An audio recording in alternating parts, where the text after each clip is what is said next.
This Steve Jones Show podcast is now loading.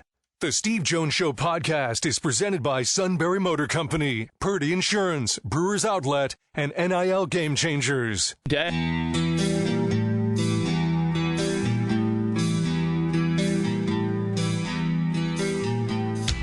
Bringing you an in-depth look at Penn State sports and more. This is the Steve Jones Show on News Radio 1070 WKOK. The Steve Jones Show is presented by Purdy Insurance, Brewers Outlet, NIL Game Changers, and Sunbury Motor Company. Now from the Sunbury Motor Studio, here's Steve Jones. And the opening half hour is brought to you by Sunbury Motors, 4th Street in Sunbury. Sunbury Motors Kia, routes 11 and 15 in Hummel's Wharf, and online at sunburymotors.com. Ford, Kia, Hyundai, best in new inventory.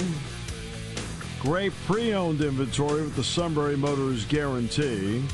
Terrific service department that backs it up every step of the way. Routine to difficult, they handle it all at Sunbury Motors, 4th Street in Sunbury. Sunbury Motors Kia, routes 11 and 15 in Hummel's Wharf, and online at sunburymotors.com. Todd, good week to you. And I believe we're going to open up with Phil Steele. Hello, sir, and Phil is currently on the line. All right. My friend, it is great to have you with us once again. College football season's getting close, and you and I need to have conversations. Hey, Steve. Good to hear your voice again, my friend. Same here. Everything changes. Now, officially, Texas and Oklahoma in today in the SEC. Everybody else in the Pac-12 can't officially change until the 2nd of August, but everybody's in for intents and purposes. What did that do to how you have to put together the publication and how you were ranking players because of the additions? Yeah, it made it very interesting. And, you know, as far as ranking teams go, Steve, I've never had to rank an 18-team conference before with no division. So, you know, there's going to be a lot of ties in the Big Ten this year. You've got 18 teams. You've only got 9 possible outcomes for the record. So it's going to be a lot of ties there. 16 teams for the SEC. Made it very unusual, very bulky as far as predicting the conferences and divisions go this year. As far as the players go, pretty much seamless to me. I think when you take a look at the Pac-12 last year, the Pac-12 was one of the best conferences in the country last year. So them sliding into the Big Ten is not like, let's say, the American Conference had a couple teams go into the Big 12 last year, and none of them really fared well. It's a different animal with the Pac-12 Big Ten, especially when you're taking basically 4 of the top teams from the Pac-12 sliding over. So the stats and things that the individual players did in the Pac-12, very comparable to what they'll do in the Big Ten. Transfer portal means a lot in all this, so let's take a couple of transfer portal quarterbacks in the Big Ten. Let's start with Dylan Gabriel. He steps in at Oregon after going from UCF, doing well at Oklahoma, and then transferring to Oregon, where now Bo Nix is a part of the Denver Broncos. How do you view what he can do in that Oregon offense for Dan Lanning as opposed to what maybe Bo Nix did? Well, I don't think he's going to match Bo Nix's numbers from last year. Those are pretty phenomenal. 45 touchdown passes, 3 interceptions, 4,500 yards total passing, 78% completions. However, when I talked to Coach Lanning, went over the team with him, he said he's a lot like Bo Nix in a lot of ways. He was very pleased with what he had coming in. He's a guy that has a lot of confidence. You can coach him hard. He's got a great attitude. He's humble. And he has produced, while not a 45-3 ratio, his ratio last year was an outstanding 30 touchdowns, just 6 interceptions. He had 69% of his passes. I think he'll thrive in the Dan Lanning offense, but I don't think he'll quite match what Bo Nix did last year statistically. All right. Now, Ohio State is a group that for the most part has done the homegrown quarterback route. Will Howard's a part of this now, but my understanding was at Kansas State he wasn't assured of having that job with Avery Johnson there. What's the impact you potentially see with Will Howard in the Chip Kelly offense under Ryan Day? I think it's probably going to be a good fit because you're going to see the quarterback run more in this offense. And I think they can afford that. Generally, if you're going to run your quarterback more, you cannot afford injuries. But they've got Devin Brown, and they've got a couple of very highly touted freshmen, Julian Sayin and Aaron Noland in the back. So they are able to run him more, and I think that's when Will Howard is most effective. I do think Will Howard probably would have lost his starting job at Kansas State this year. But with the supporting talent he has, like a Travion Henderson and Quinshon Judkins at running back, with the receiving core they have, with the Jeremiah Smith and Emeka Egbuka, and the solid offensive line, I think he'll fit well in the offense. I just don't think he'll be one of those Heisman type of contenders. Right, exactly. All right, now Penn State's gone homegrown with its quarterbacks. When you've had an opportunity to really examine the Nittany Lions, what do you like about the team? What are a couple parts that give you pause? Well, I do think you're going to see Drew Allar have a much better season this year. The team's got more confidence in him. He already had a 25-2 ratio last year. Yep. What I mean by much better, I mean throw for more yards. He threw for 2,600 yards last year. Definitely will top 3,000. And I like the depth they have at quarterback as well. When you look at Perbula and you look at Grunkemeyer, they've got depth there. The running back position didn't get the bang that you would have expected out of Singleton and Allen last year. I think they get that this year, so I like that a lot. And the offensive line, they could be up to last year's standards, but not quite as strength yet. So offensively, I like the quarterbacks and running backs. I still have question marks at wide receiver, Steve. It's really probably my biggest question mark on the team. Defensively, there's just a lot to like. When you look at the defensive line, I rate it second best in the country. Linebackers number 6, DB's number 9. Yes, they lose some players out of the secondary, but I like the replacements they have coming in. No questions about any of the 3 units on defense, and no questions about special teams. I rate it number 9 in the country. So I like pretty much the entire team. Question marks, major question mark at receiver, and a minor question mark on the offensive line. Yeah, and I'll give you a name that I want you to watch because obviously I saw your 4 teams on the All Big Ten, and this is the prejudiced announcer coming out here. Okay, okay, watch out for KJ Winston at the safety spot. Let's somewhere down the line, I think he may give you a thought about putting him on one of your teams. Okay. Yeah, Coach Franklin told me he was an all-conference player, so he agrees with you 100%. All right, so. But that doesn't mean we can't disagree on something. That's okay. That's right. And I may be too close to it. You know what I mean? As opposed, so there's differences. All right. So now, go ahead. And when you follow one time, sometimes it's tough to. You got 16 teams in the league, so there's a lot of players out there. But I probably could have put Winston on that list. So I'm going to keep an eye on him, Steve. I appreciate that. No. And believe me, I appreciate what you do. It was interesting years ago. I was doing the Outback Bowl when Penn State was playing Arkansas. Arkansas had beaten Texas, and rather soundly, like 41-16 or some number in Fayetteville. And I asked Chuck Barrett, their play-by-play guy, I said, hey, Texas is coming in. How do you think they fit? He says, Oklahoma will fit fine. He says, Texas, isn't physical enough. In your opinion, has Texas in the last 2 years become a more physical team that can play in the SEC? Yes, they definitely have. And, look no further than last year when they had guys like Tavondre Sweat up front along with Byron Murphy, very physical defensive tackle. In fact, that's probably the major question you have is who's going to replace those guys at DT. But they've got Collins and Broughton. Bill Norton they bring in from Arizona. They bring in a Louisville transfer and Jermaine Lowell. So they're physical up front. And offensive line, they've got one of the best offensive lines in the country. I rated number 2 overall. They also have the best quarterback room in the country. This is a Texas team that can come in and compete in the SEC right away. I rate them number 4 in the power poll and number 4 overall. And they get Georgia at home on October the 19th, so it's going to be a big game. Yeah, exactly. It's amazing how Georgia plays at Texas before they ever play a game at Texas A&M, because they've never played a game at Texas A&M. They've been in the conference for 12 years.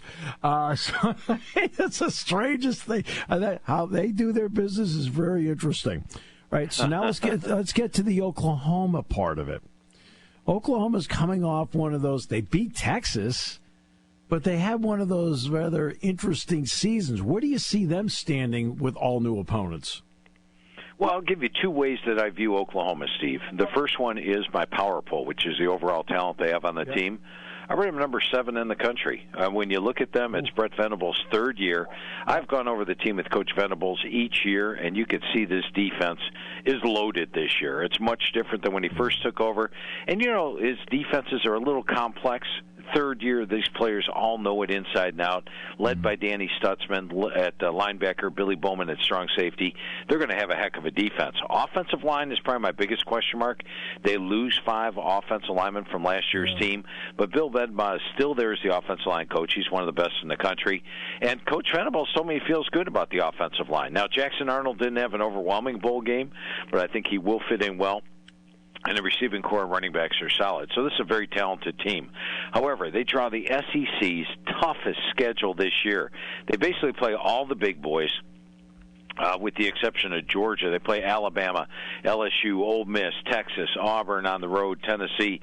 So the SEC's toughest schedule. And it's the reason I only have them rated number 20 in the country in my actual preseason top 40. Yeah, because I look at Jackson Arnold. I mean, I go back, I think it was the Alamo Bowl. He threw a couple touchdowns. He did some good things. He threw for over 350 yards, but he threw 3 picks in that game. Right? And I know it's only one game, but that's normally not what you see. I'd like to see a little bit more out of him. What about you? Yeah, that's it exactly. I was expecting him to really light it up in the Alamo Bowl. And as you mentioned, the yardage was there, the touchdowns were there, but 3 interceptions is something you cannot have. In fact, he had, in that one game, half as many interceptions as Dylan Gabriel threw in the entire season. But let's keep in mind he was a freshman. Yep. This is his first time on the big national stage, and now he's had a full year to work as the number 1 guy. So I think we'll see big-time improvement in that category, and I look for a much better ratio out of him this year. Whenever we talked, Phil, about the playoff in the past, we'd say who are the 4 teams. Now it's 12. So you're not going to make me name all 12, are you, Steve? No, I'm not going to make you name all 12. I'm not going to do it. You know what? The reason I'm not going to make you name all 12 is I need people to buy the publication for you. I appreciate that, Steve. But when you look at it, where's the door open for somebody that hasn't been in it before or has maybe been in it once, and 12 gives them the opportunity to get there? Let's. I don't want to sound like a hometown team here, but let's open the door with Penn State right off the bat. Right. Penn State's been landlocked behind Ohio State and Michigan in the Big Ten East for years. Now this year they avoid Michigan, they avoid Oregon, they avoid Iowa. They do have to play Ohio State, but they get them at home. And I think when you look at Penn State and James Franklin, they have the talent this year. There's some questions on I mentioned on the offensive line and receiver. All the other positions are loaded, especially defensively. They're number 29 in my experience chart coming in. And I actually have them favored in 11 of their 12 games this year. The only one I don't is the Ohio State game. So I think Penn State's got that opportunity to not only make the playoff, but make some noise as well. And then how about a team like Utah? Utah last year had 5 losses, so naturally nobody's really looking at them. They're not going to be in the preseason top 10 at the start of the year. But last year Utah had a really tough schedule. They played most of their tough opponents on the road. They lost Cam Rising prior to the season, had a myriad of injuries during the course of the year, and they lost 5 games. But just 2 years ago, they were in the Rose Bowl. 3 years ago, they were in the Rose Bowl. Cam Rising's back, solid on the offensive and defensive line, moving to a new conference, the Big 12. And I think they can dominate the Big 12 and win it and then make themselves into the playoffs. And Cam Rising has proven he can play with the big boys in the big games. So I think Utah's a team that could make some noise. And maybe one more. I will go back to the Big Ten and pick on Iowa. I know Iowa hasn't had the offense in recent years, but they've got the defense this year. In fact, I expected a bunch of their defensive players to turn pro. They didn't. They all returned. Players like Nick Jackson, Sebastian Castro are back. They've got one of the best defenses in the country, one of the best special teams in the country, an offensive line that now has a veteran unit with almost everybody back. Cade McNamara, if he can stay healthy, and he wasn't even healthy at the start of last year, and wasn't healthy until he got injured. If he can have that year that you expected, they've got the running backs with Williams and Johnson. They've added some talent at receiver. They may actually have an offense to go with the defense and special teams. And then when you look at their schedule, Steve, who do you put them an underdog at this year? I mean, the road games are at Maryland, at UCLA, which is in a down year, at Michigan State, at Minnesota. All those winnable. You would put them an underdog at Ohio State, but the Vegas total on them coming into the year is 7.5. Find me 5 losses on that schedule, Steve. I can't, and also the Tim Lester effect as the offensive coordinator is going to be interesting with them. And they have put themselves in an interesting position because they have locked in 25% of their schedule forever because they have guaranteed games with Minnesota, Wisconsin, and Nebraska because the Big Ten asked, who do you want to be as your rivals? You could have up to 3. They took all 3, so they've locked in 25% of their schedule and 1/3 of their Big Ten schedule in perpetuity. Wow, that is interesting, and that's. I think they're really set up this year. As mentioned, I thought a lot of their players are going to turn to NFL, much like Ohio State. Ohio State had a lot of players come back that could have gone. Watch out for the Iowa Hawkeyes this year. Yeah, that's right. With Ohio State, Jack Sawyer could have gone, stayed. JTT could have gone, he stayed. Burke could have gone, he stayed. Those are all on the defensive side. And then there's, when I look at Cam Rising, for example, I'm the guy that was announcing the game when he got hurt. So I saw the play and called the play. But when I watched him on the video and then when I saw him in person, he's a really good college quarterback that has a swagger to him that you can only define if you watch him play. And I think that makes a big difference because they play a power style that the Big 12 is going to have to get used to. Yeah, absolutely. And, last year, if Rising went down, you expected Brandon Rose to step right in and take his place. He was one of the higher-rated quarterbacks at high school, big arm, mobile. He had got injured in the preseason, so they were down to their number 3, number 4, number 5 QBs during the course of the year. And basically teams could load up the box and stop them. And as mentioned, last year, a bunch of their big games were on the road where, you get to Rice-Eccles Stadium. I don't know if you've ever been there, Steve, but it is one of the loudest venues out there. They've got the students, or they're called the MUSS, M-U-S-S, and it's the student section. They get most of their tough games at home this year, so they're a team to look out for. Yeah, have not, and that's a place I want to go. I do have to ask you about Alabama with Kalen DeBoer.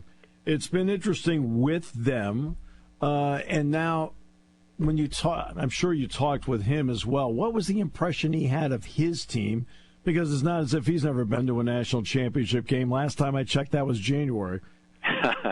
Absolutely. And I got to be honest with you, Steve, when Nick Saban stepped down, I remember all those folks hit the portal, big-time names going in the portal. I'm like, okay, maybe Alabama's in for a rebuilding season. But talking to Coach DeBoer and going over the team with him, first of all, it's a talented team, really good roster. And he brought in some players like Parker Brailsford. Remember they had snapping problems at Alabama last year? A lot of bad snaps during the year. Solved. They brought in the Joe Moore Award-winning center, Parker Brailsford, to handle that. In the secondary, they lost some key players, but they bring in a Damani Jackson from USC, a Keon Saab from Michigan. So they're in good shape there. And going over the squad with them, I feel they actually have more talent on this year's Alabama team than he had on last year's team that played the national title at Washington.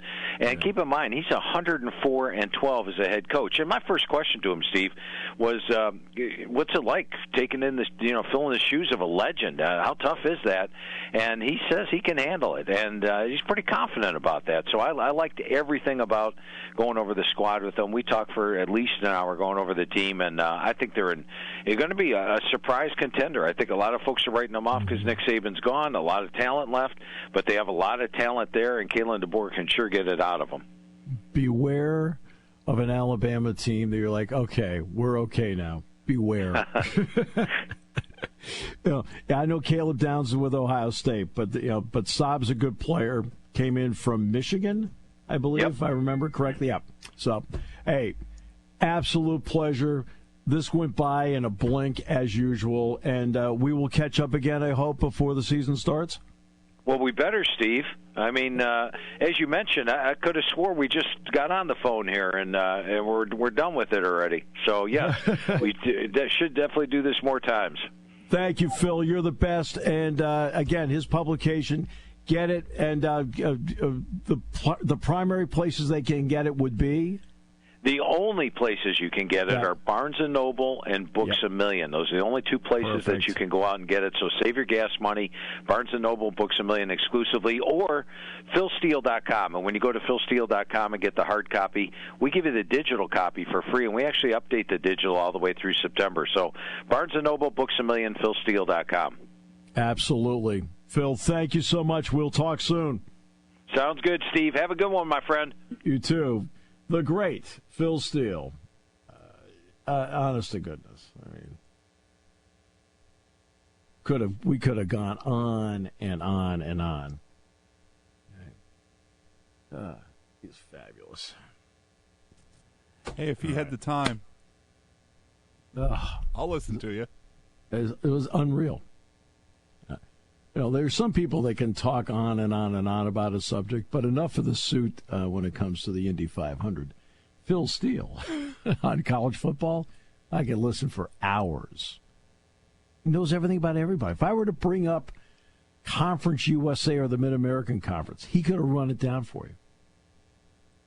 Unreal. Brought to you by, in this opening half hour, by our great friends at Sunbury Motors, 4th Street in Sunbury, Sunbury Motors Kia, routes 11 and 15, Hummel's Wharf, online, sunburymotors.com, and News Radio 1070 WKOK.